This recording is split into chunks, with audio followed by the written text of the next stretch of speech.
जैसे आप जानते हैं कि पिछले दिनों कुछ हमारे मुल्क और पाकिस्तान के बीच में एक कॉन्फ्लिक्ट हुआ, जिसकी वजह से दोनों तरफ से शेलिंग हुई और उसमें हमारे कई इलाके जो हैं उसकी जद में आए, जिसमें सबसे ज्यादा मुतासिर पुंछ, उड़ी, टंगडार और कुछ हिस्से कुपवारा के भी उस जद में आए।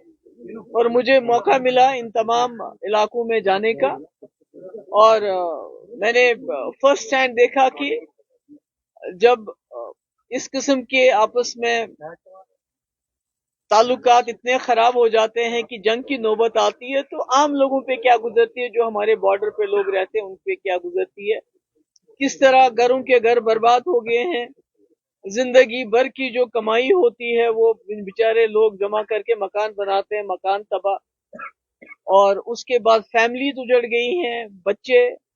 और मैं तो एक जगह गई तो उन्होंने वो बच्चों की जो कब्र है अपने घर के उसमें आंगन में रखी है, दो बच्चे एक साथ उनके चले गए दुनिया से।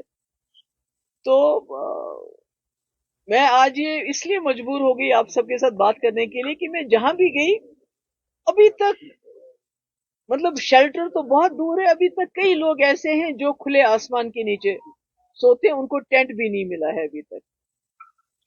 तो मैं कल टंगडार गई तो वहां भी मैंने देखा, बेचारी वो एक औरत है, उसका हस्बैंड यहाँ मजदूरी करता है श्रीनगर में, दो बच्चियां हैं उसकी छोटी छोटी, उसका घर बिल्कुल तबाह हो गया, तो वो भी बेचारी, उसको पता नहीं मैं कहाँ किधर अपना सर छुपाऊं। तो इसलिए मतलब हालात काफी खराब हैं इन लोगों के, इनकी जान भी गया, माल भी गया, और कई जगह ऐसा है कि जहां शेल लगा हुआ है तो ढांचा तो खड़ा है, मगर मकान पूरा बोसीदा हो गया है, मकान खोखला हो गया है। और जो मैंने सुना, जो सरकार की तरफ से टीम्स गई हैं वो देखते हैं स्ट्रक्चर खड़ा है और तुम्हारा एक शीशा टूट गया तो बस, ऐसा नहीं होता है।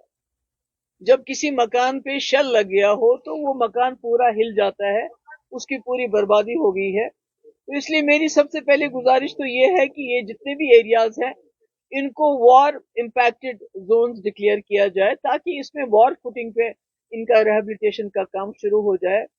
मकानों के लिए कम से कम 50 लाख रुपए दिया जाना चाहिए। आज आप जानते हैं कि 1 लाख रुपए में दरवाजा भी नहीं बनता है। तो ये मेरी गुजारिश है। उसके बाद सबसे पहली चीज जो मैं डिमांड करना चाहती हूँ सरकार से, गवर्नमेंट ऑफ इंडिया से, कि इन सब जितने भी इसमें हमारे लोग जिनकी जाने गई उनको शहीद करार दिया जाना चाहिए। एक तो उनकी इज्जत अफजाई हो जाएगी, क्योंकि उन बेचारों का कोई कसूर नहीं था, बच्चे थे हमारे, औरतें थी हमारी, आदमी लोग इसमें गए हैं। तो उसकी वजह से एक तो उनकी इज्जत अफजाई होगी और दूसरा कुछ बेनिफिट्स भी उनको मिलेंगे, उनकी फैमिलीज को मिलेंगे। और जिनके लोग चले गए हैं उनको नौकरी भी मिलनी चाहिए, एक जॉब भी मिलना चाहिए। और कई मुझे दुकानदार मिले, उन्होंने कहा कि हमारी दुकानें इसमें डैमेज हो गई, तो उन्होंने जो बैंक में इंश्योरेंस है तो बैंक इंश्योरेंस देने से इनकार करते हैं, वो कहते हैं ये जंग है, हमारा इंश्योरेंस नहीं दे सकते आपको। तो इसमें मैं चाहूंगी गवर्नमेंट इंटरवीन करे। और जो लोन लिए हैं, कई लोगों ने लोन लेके मकान बनाए हैं, दुकानें बनाई, छोटा मोटा कारोबार शुरू किया था, ये जरूरी है कि उस लोन को वेव ऑफ किया जाना चाहिए। और कई मैं गई थी वहां मेंढर, तो वहां ब्रिगेड हेडक्वार्टर जिसपे अटैक हुआ था एक तरफ से, तो उसके नजदीक जो दुकानें हैं, मकान है, उनका काफी नुकसान हुआ है। और उसके लिए कोई वहां गया नहीं है, उन जगहों पे वहां गया नहीं है उन जगहों को देखने के लिए। तो मैं सरकार से गुजारिश करूंगी कि इसको भी देख लिया जाए। और पुंछ की मैं खास तौर से बात करूंगी कि पुंछ में अगर हमारे पास अस्पताल में ट्रॉमा सेंटर होता, हमारी जो वहाँ एम्बुलेंस है उसमें वेंटिलेटर होता, तो शायद कई जाने पुंछ में बच सकती थी, जो जाने वहां उस वजह से गई। तो मेरी गुजारिश है गवर्नमेंट से कि हमारे पास हर जगह जो है मेडिकल कॉलेज है, तो पुंछ का भी वो होना चाहिए, ताकि वहाँ जो हेल्थ फैसिलिटीज को इम्प्रूव किया जाए। और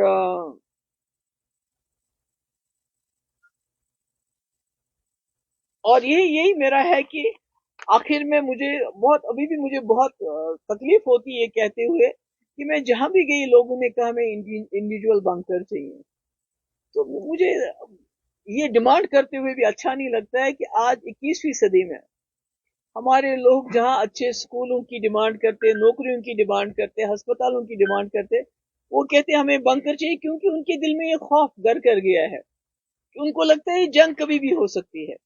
तो हम हर वक्त जंग की इस हालत में अपने लोगों को रखना चाहते हैं। मुझे लगता है ये मरकजी सरकार को सोचना पड़ेगा कि क्या हमारे लोग हमेशा इस जहन में रहे कि कब गोला आए और कब हमें बंकर में जाने का मौका मिले। तो मेरी गुजारिश है यहाँ की सरकार से भी और मरकजी सरकार से भी, इमीडिएटली मदद कर लीजिए। कुछ लोग ऐसे हैं जिनके घर में कोई नहीं है, उनको मकान बना के भी देने पड़े, आपको मकान बना के दीजिए। और इस वक्त जहां जहां भी इस वक्त ये हुआ है, वहां गवर्नमेंट की टीमें जाके देखनी चाहिए। जिनके सर पे छत नहीं है तो कुछ तो करो उनके लिए। तो मेरी ये, इसीलिए मैंने आप सबको बुलाया था कि अभी तक मैं जहां जहां भी गई तो अभी तक मदद कोई पहुंची नहीं है किसी के पास।